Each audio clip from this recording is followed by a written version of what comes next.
In any talk about the most difficult place to serve in Afghanistan, the outpost Devo on a mountain overlooking a key pass would be in the conversation. To control the road, you've also got to control the high grounds around the road, and this is, of course, one of the toughest outposts there is. These men are up here for 8 days at a time in extremely difficult conditions. We'll give you a look at what the living is like up here at 2,500 meters on top of this mountain. Sir, this is where people live. Tell me about what the conditions are like. Well, as you can see, it's dark, it's cramped in order to provide the proper protection. Taliban fighters tried to overrun the outpost before we arrived. This video, obtained by Fox News Channel, is from a U.S. Apache helicopter scrambled to counterattack. 14 Taliban fighters carrying automatic rifles, rocket-propelled grenades, and a mortar are found in tight formation with the Apache's night vision gun camera. U.S. forces have recently come under heavy criticism in Afghanistan for causing civilian deaths with indiscriminate air power. This raw combat footage with pilot commentary tells a very different story. Kalat is the word used for an Afghan house. With the Taliban fighters in his sights, the pilot checks if he can fire. Once. Don't keep your eyes so we can get them away from population area. Over. What are you guys seeing around there? Is it really close? I'm just cross-checking now and then. Is it really close to the freaking population? Twice. They're about 50 meters from Kalat now. Can you confirm the grid of their current location?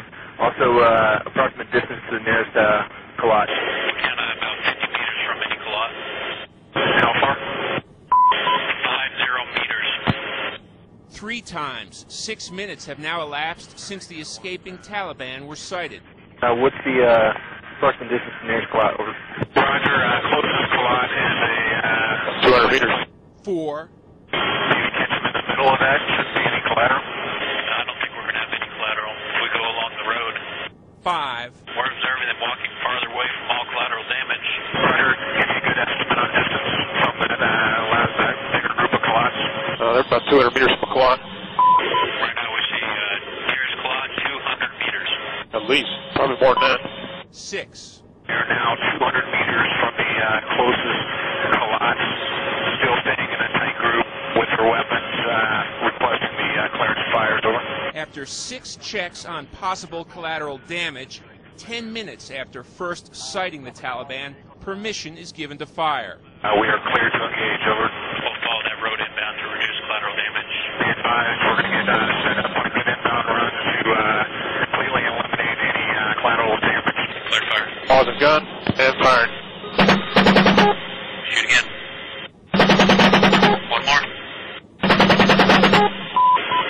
1, 2, 3, 4, 5, 6, 7 guys. 2 guys running down the water. Clear fire. Clear fire.